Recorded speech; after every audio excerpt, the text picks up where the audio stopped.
Okay, time is yours, Danny.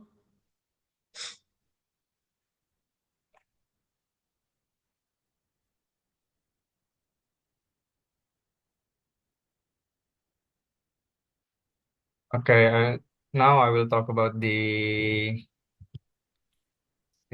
concept of autopoiesis.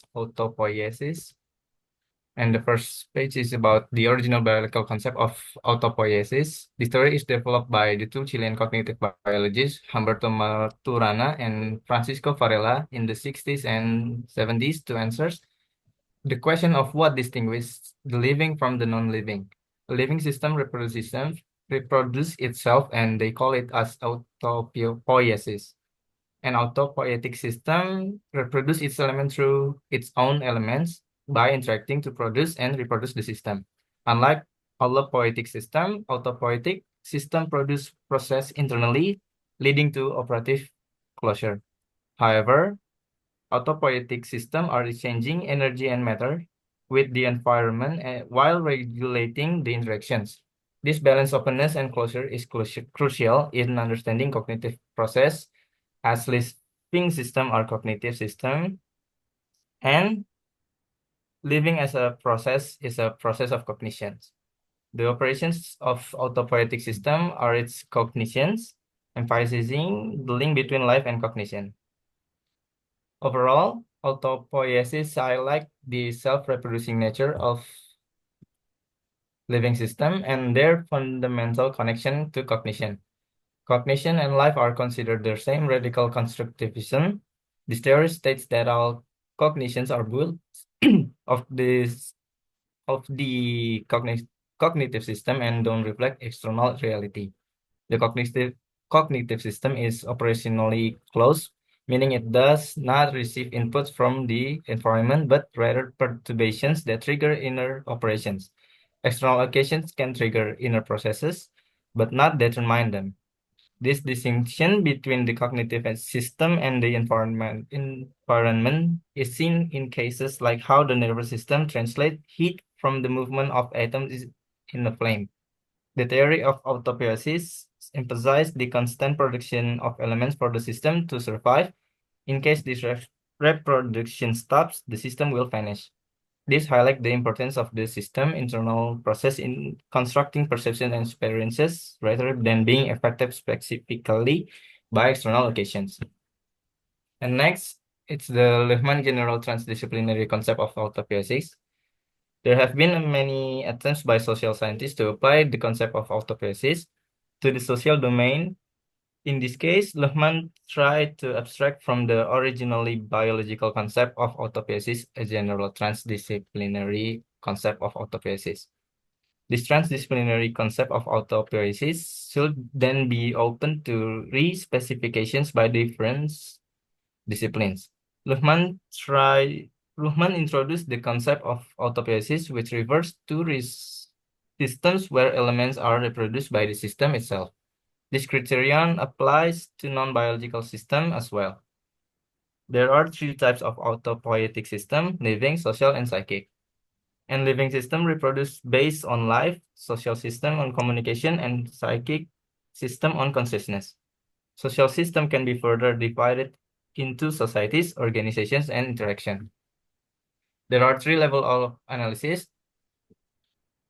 The first is general statements about the autopoiesis, application of the theory to the living, psychic, and social system, and research on the specific characteristic of social system. Research on social system includes societies, organizations, and interactions, each with each with its mode of reproduction and consequences to be analyzed. The concept of autopoiesis was abstract to a general level before being applied to social system, with modifications including temporalization and the ontologization of elements.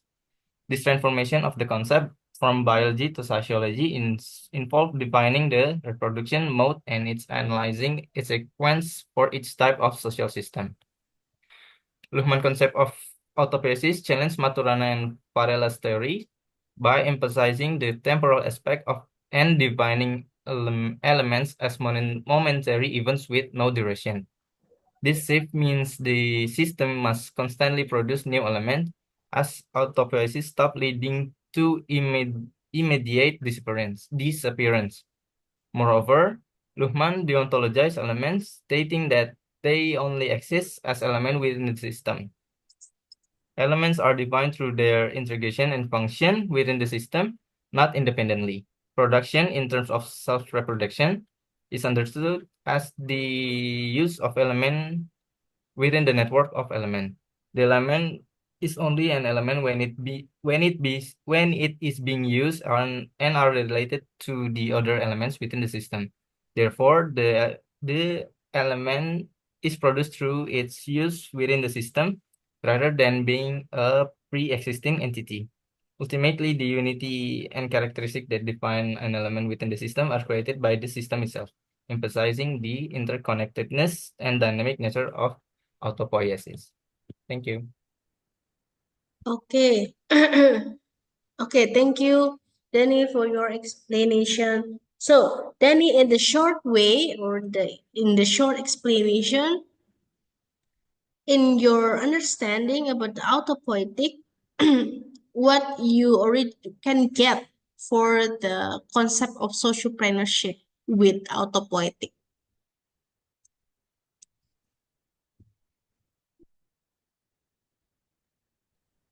For me, autopoietic system in the lens of, in my opinion, Mm-mm. uh, sociopreneurship is a form of uh,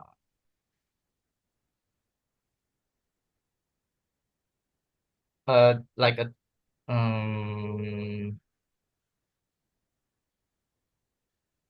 don't know what to say, but like sociopreneurship is a form of entrepreneurship that can be viewed within social system theory as a communication system that uh, that need to work with the same function of the entrepreneurship itself. The sociopreneurship functions within the economic system while simultaneously uh, bekerja sama dengan other systems yang seperti legal or political system.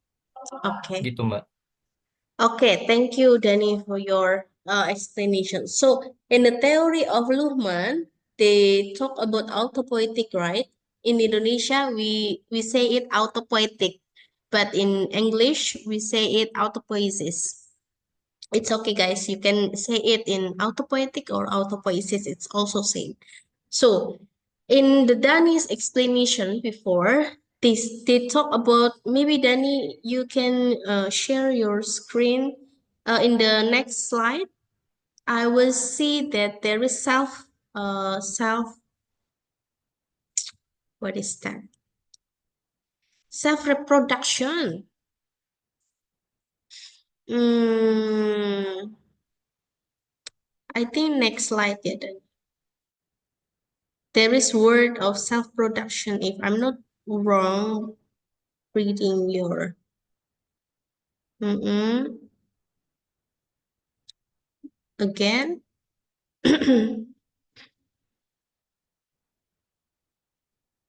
Yeah, next. Non-biological. Next.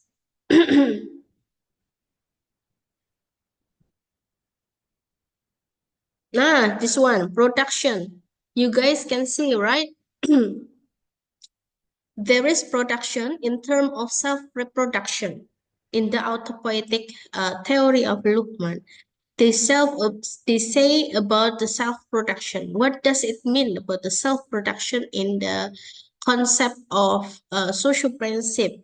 That when we have to understand about the social principle in the lens of autopoietic by Luhmann, it's mean that it can be some system that dynamic and also self-sustaining system, and they have to focus about the social mission and innovative solution.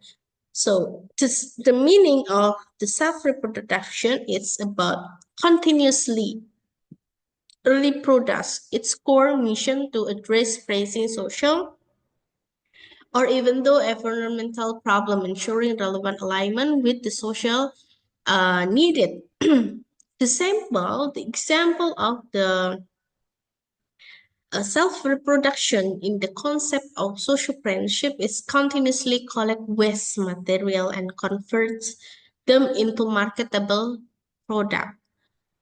Yeah, so maybe you guys, next week we starting for practicum, right? You guys can discuss what the sociopreneur you want to focus on. But yeah, I will really appreciate your work if you focus not only for selling products, but also you can really um because in the regular class they mostly selling product like selling lumpia, selling pisang goreng, something like that. So I really hope in international class we really focus about the solving the problem or the social issue in the society. For example, this concept of autopoietic, the part of autopoietic is about the production, means that they have to be self-reproduction in the social entrepreneurs, which is we can using the waste materials that can be really marketable products. Yeah, yeah. That one, I really want to you guys to really know, yeah, because social entrepreneurship is just limited resources and theoretical that can be really adopt. So I just found it that okay, this Luhmann theory about theory system it can really yeah make sense to have a look and read the concept of the social apprenticeship. Okay, thank you, Danny, for your explanation. Yeah, good job. And then the next is setelah Dani, Hasna atau Iza ya? Hasna, the social system.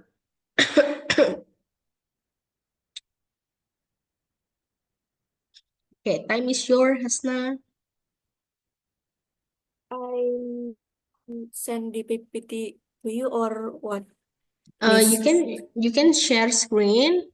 Okay, you share it to me and I will share it. It's also okay, Hasna.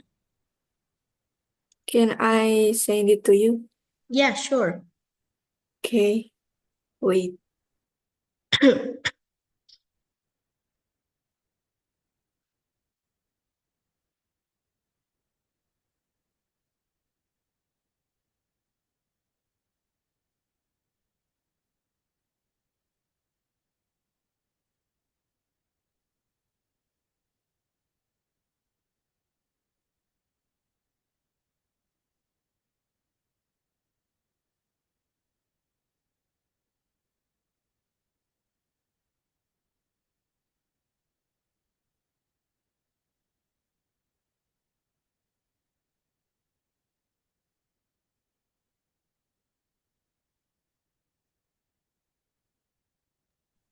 I already sent Okay. it, Miss.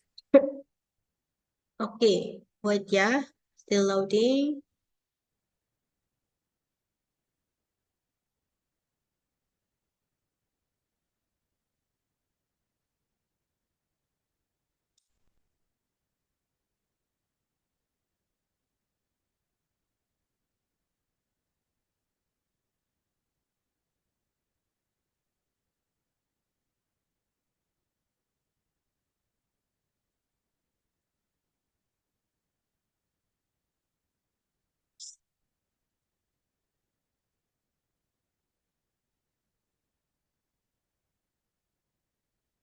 Yeah, okay, Hasna, time is yours.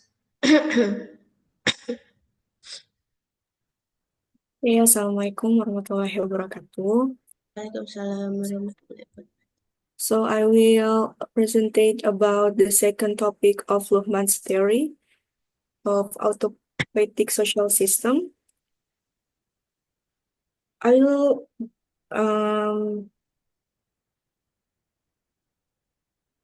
Explain about the social system in Luhmann's perspective. So the first is communication as the elements of social system. So Luhmann defines communication as a combination of information, statements, and understanding, which together form a whole. And the meaning of communication is determined by the receiver, not the speaker, and also continues through other communication networks. Social structures are built on expectations that influence subsequent communication choices with the selection of acceptance or rejections after understanding. This process illustrates how communication is reproduced automatically in social systems. And then interpenetration, the relation between social and physics system. So in Luhmann's theory, a person is not a single system entity, but rather a combination of a social system and physics system.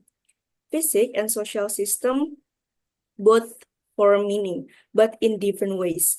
Like, for example, the physics system through thought and the social system through communication.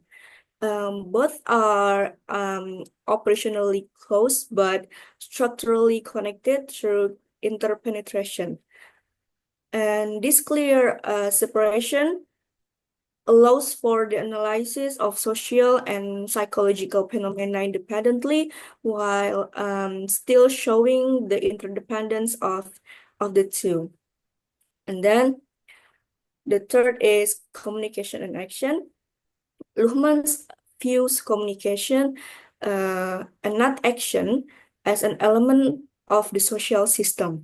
The social system constructs a picture of itself as a series of actions, which is a simplification of the system and serves as an orientation for the reproductions of the system. For example, when we're looking at a watch, can be understood as a communication of boredom, even though it's the original intention is only to know the time. That's for the example. And then the next slide is still communication and action. It's the attribution of communications to person as actions is embedded in language. Like our sentences are usually based on subject-object logic, or someone do something. And then these simplifications has two advantages.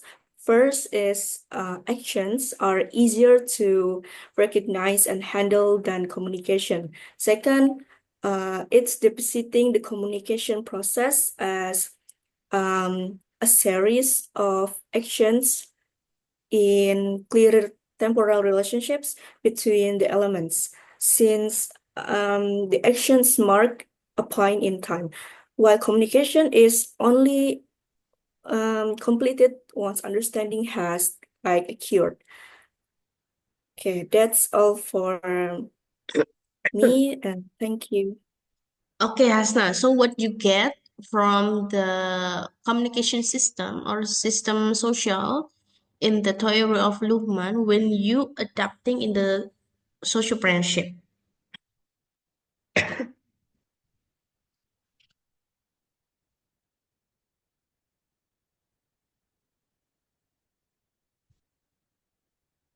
How, Hasna? Um, Maybe it can build the expectations that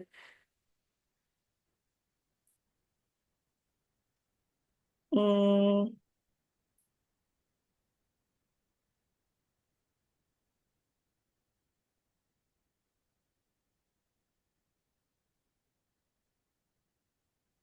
wait, miss. I Yeah, think wait. yeah, maybe something like this, Hasna. Yeah.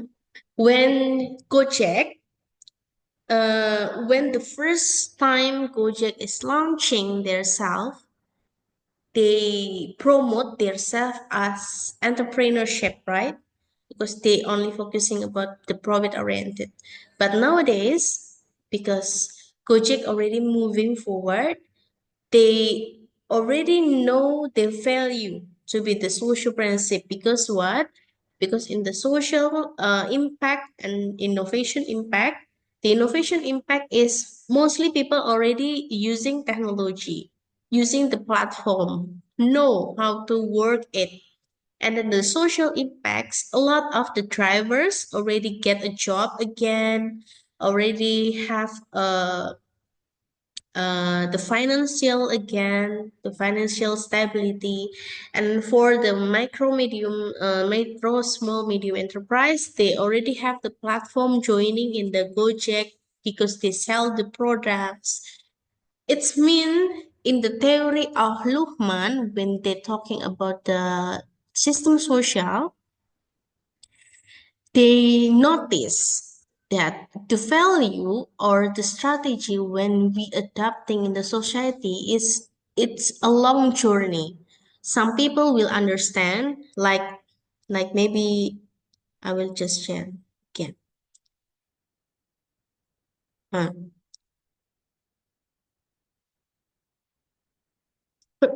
like maybe we can see in your work, Hasna, in this one, which one, yeah? Mm, this one. Physics and social system both form meaning, but in different ways. Physics system through thought, social system through communication. 10 years ago, when Gojek is launching, a lot of people demonstrate, right? Because they thinking they will burn it by the Gojek and then they don't have any job again because it's already changing to online platform and etc. Because it's not communicate well between the government, the Gojek, and the drivers, right? Because at the time, I still remember at the time Gojek already launching their self and promote to everyone that we already have online transportation. But the lacking is our government not ready yet about the regulation. So, which is the social system through communication is not work between the government, the society, especially for the driver, and also the company for the coaching itself. So it's a long journey to be adapting from adapting the technology between no and easily to know, something like that. So this concept or this theory, it can be really adapt, yeah, for the socialpreneurship, because now Gojek already moving from entrepreneurship to socialpreneurship because they already creating a job for the UMKM, for the drivers, means that the basic and the social system both form meaning through thought. Yeah, because the thought is not really touchable. I mean, like the thought just can be feel it, right? We cannot touch it because it's abstract, right? But the system of the communication can be really works on it. So it's just the concept, yeah. So when you guys see or in the future, you won't be a decision maker, right? Even though in the government office or in the consulting office, in the contractor office, for example, you will be a decision maker. Even though in your home itself, you will be a decision maker, right? So it can be really, apa ya namanya, still relevant, the concept of the Luhmann theory about the social system, because physics and social system both form meaning. But in the different way, basic system through thought and social system through communication. It's just clear separation. When the government want to um, launching the program of makan siang gratis, free lunch for the student in the school, it can really 50% pros and 50% contra, right? Because they coming back again from the society. They just thinking from their thought without communicate it to other sectors or other parties. It's also still relevant with the concept of social friendship. Yeah. So Hasna already give the example here. For example, looking at a watch can be understood as a communication of boredom, even though the original intention is only to know the time. Yeah, sometimes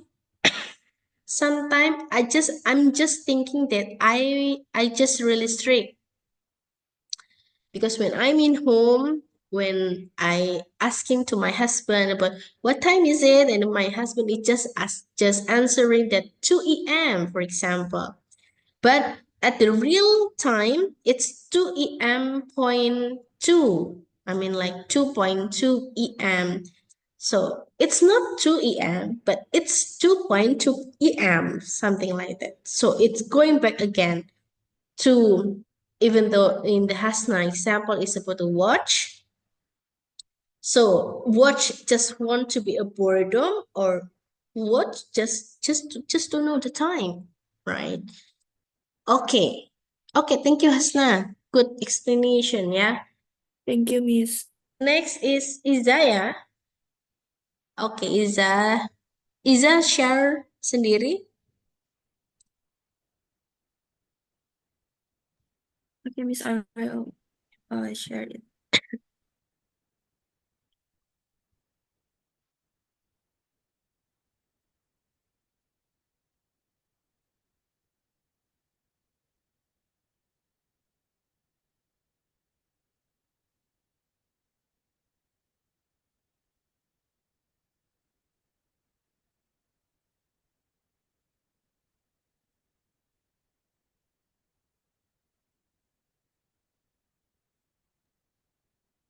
You see my Yeah, screen, Miss?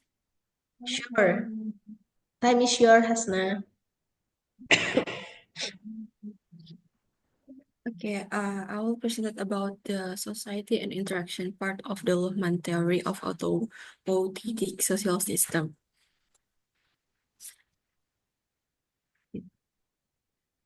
So the Luhmann theory is divided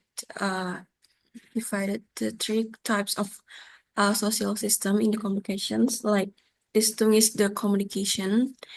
The communication is like the system, and he divided into three parts, like the society, face-to-face interaction, and organization.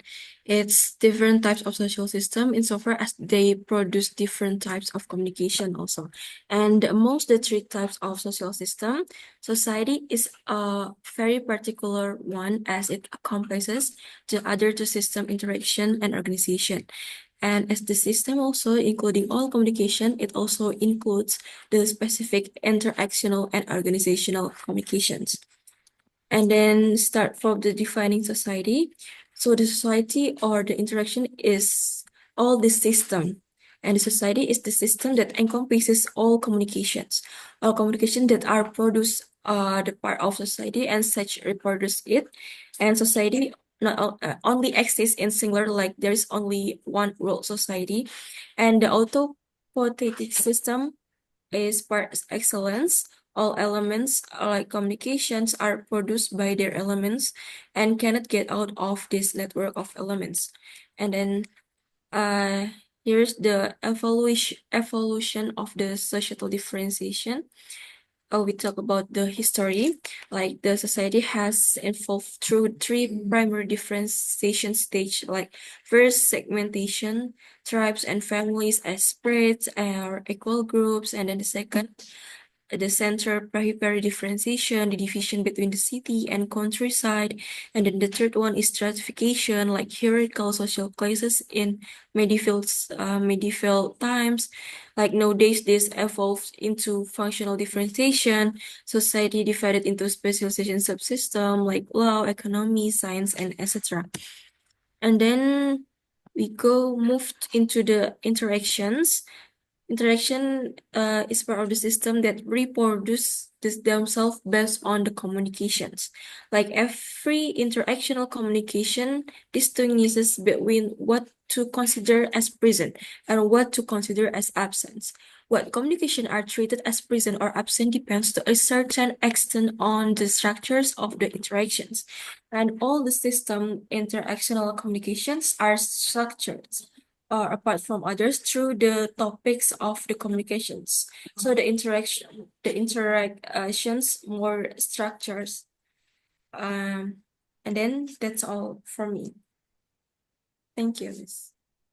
Okay, thank you, Isa, for your explanation. It's almost same, yeah. You already got the point of view between this theory and also the concept of social principle. Okay, thank you, Isa. So the last, Nakula, time is yours. You want me to share your screen or you won't be? Because I'm currently using my laptop is not close to me, that's why. Okay, I will just share your screen, yeah. Thank you. Give me a second. Oh, gosh.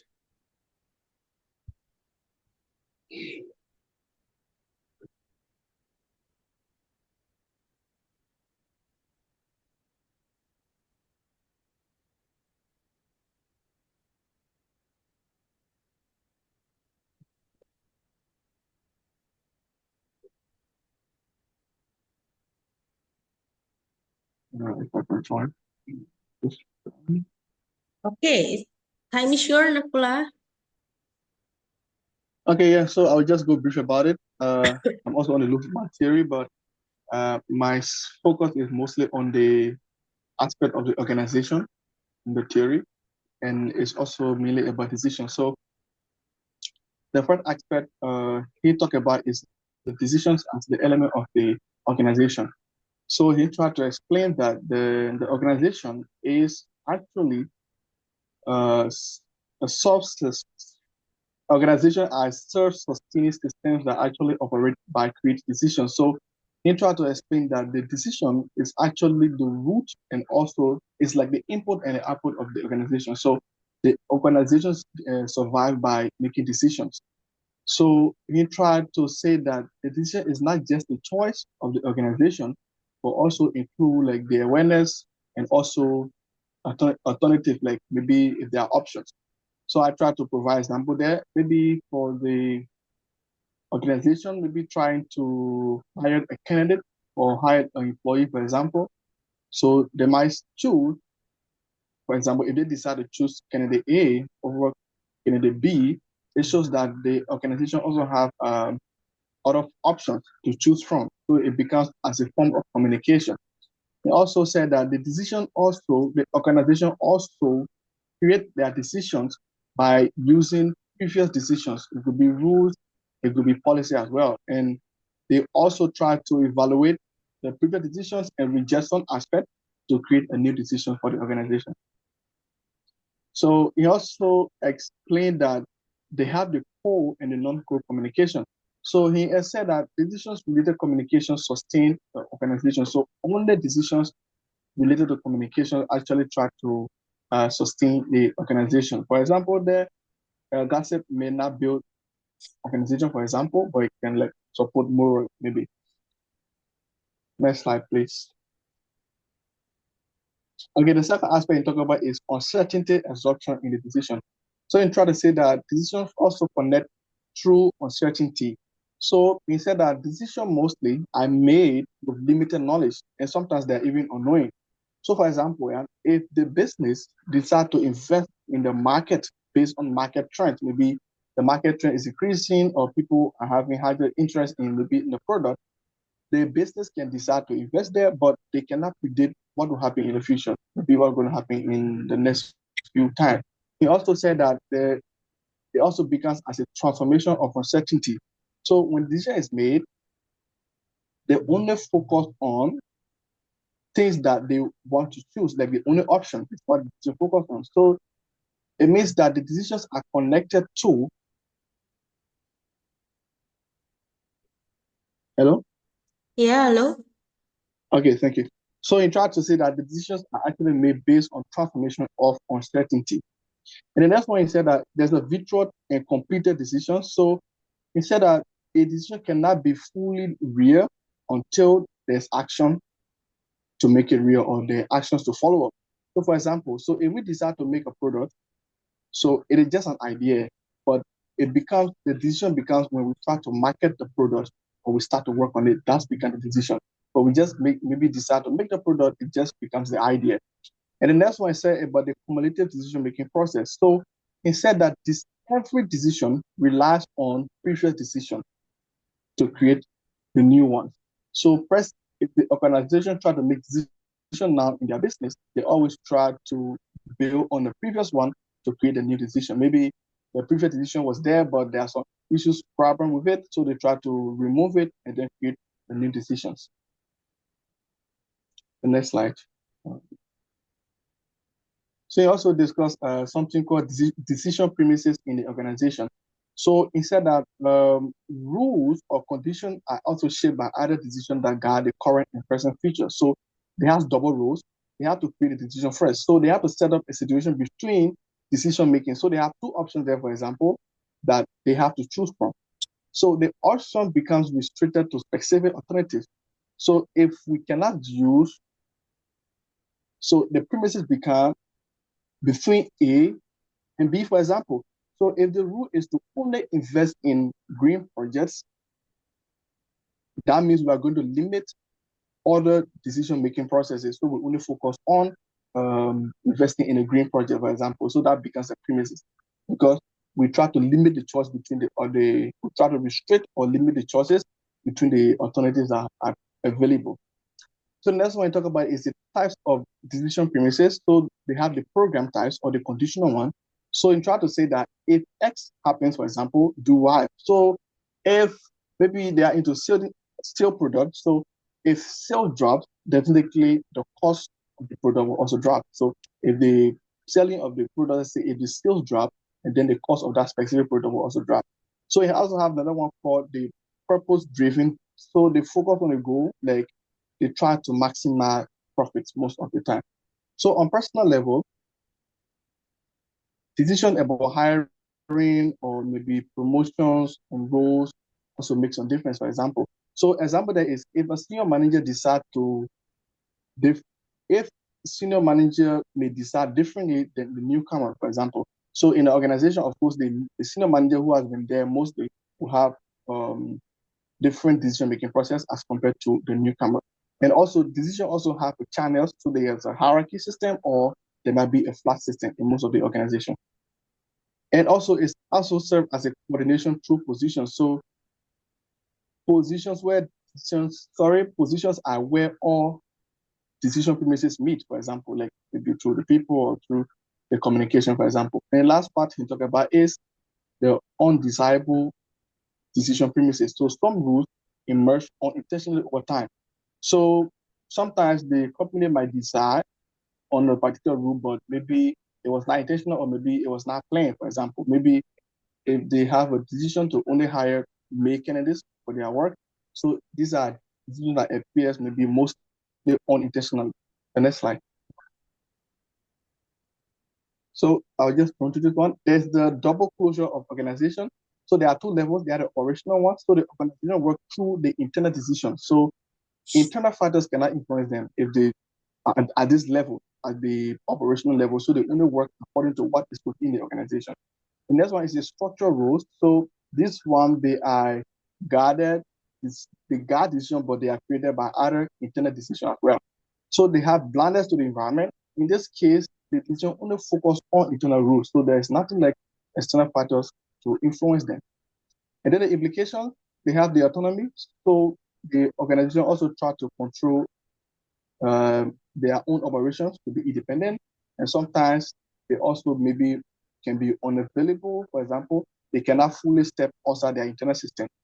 And the self-reproduction, like for here, is that the decision create that guide future decision, keeping the organization stable and also self-sustaining to begin to self-reproduction. And for the last slide, they have the paradox of decision. The last slide, please. They have the paradox of decision. So the paradox here is that a true decision involves equally valid alternatives. So if one option is better, then there's no real decision. So because it is just a calculation. So that means that both options or both alternatives should be better and should be valid. And then that's why it's dealing with the paradox. How to deal with this? So the organization manages this paradox by shifting the paradigm. Like, for example, if they use rules like choose the least risky option to make the decision. So if they have the two options, they mostly go for the ones that have the least risk or the lowest risk. And the next one is the infinite progress. So the paradox can be moved repeatedly, or maybe sometimes it cannot be, but because the problem can be removed, but it can never be fully solved within the organization. And the last one is the organization impact. So many organizations actually, they have rules and structures that come from the paradox. So the rules are always to handle decisions that sometimes appear mostly when it is undesirable. Yeah, that's what I want to say from there. Although it was very difficult for me. I'm sorry. Okay, thank you so much, Nakula, for your explanation. It's really deep, yeah.